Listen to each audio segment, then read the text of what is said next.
If you're still recovering from the Diplomat Season 3 finale, believe me, you're not alone. I mean, just when we thought things couldn't possibly get more chaotic for Kate Weiler, the show pulled the rug out from under us again. And now, with Season 4 officially on the way, it sounds like things are only going to get messier, darker, and somehow even more addictive. So, let's talk about it. So, let's rewind a little, because that Season 3 ending deserves another look before we dive into what's coming next.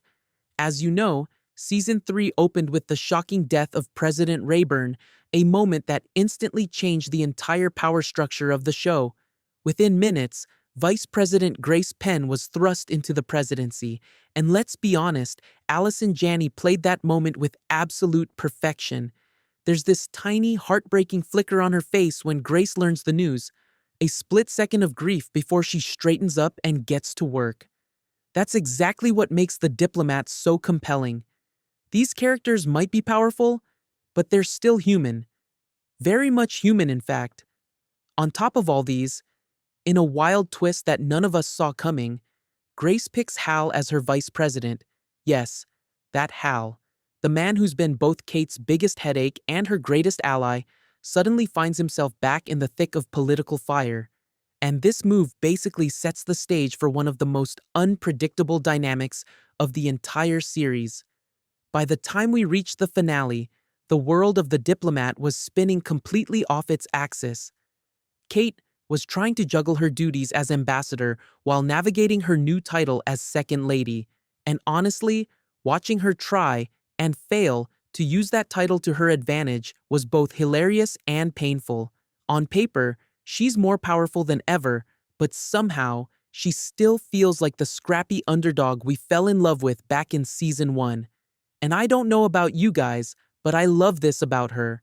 Meanwhile, Hal's promotion forced him into a position we've never seen him in before, one where he's finally putting Kate first. After 2 seasons of constant scheming and power plays, this time, he's the one standing quietly behind her, supporting her in ways that feel surprisingly genuine. Well, I don't know how, but these two come out stronger than ever from every single drama. I mean, good for them for sure. Still, Season 3 wasn't just about the Weilers' marriage, it was also about power, which is the actually concerning part. As Deborah Kahn, aka the show's creator, said, "It can be pretty chilling when you see who takes power and get the sense that they may be horrifically misusing it." And after that finale, I believe her. The last few minutes made it clear that Season 4 is going to dig even deeper into that fear and ask this burning question: what happens when the wrong people end up in charge? Now, let's talk about what we know so far about Season 4. First off, the good news is it's officially happening, and it was actually greenlit before Season 3 even aired. That's how confident Netflix is in this show's momentum. Deborah Kahn couldn't hide her excitement when she said, "I'm so excited about Season 4. It's going to be a lot of fun." We get to the end of a season and I always think, well, there's no way that we can do this again. And then we dig back into it and it's like, oh my god, we have to keep going. Filming for the new season is set to begin later this year, with production taking place in both London and the US. That means we'll probably see those familiar British backdrops again, from the embassy corridors to the foggy streets, but also more scenes based in Washington, where the real power plays are happening. This means that the next season will be out around September 2026.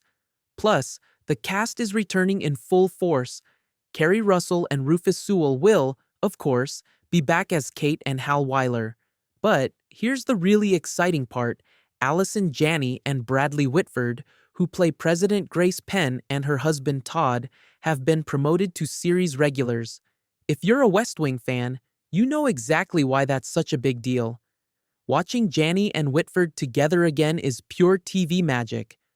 Kahn even said, working with Allison and Brad, watching them together again, and the off-the-charts foursome that is them with Kerry and Rufus, it's an insane bag of candy.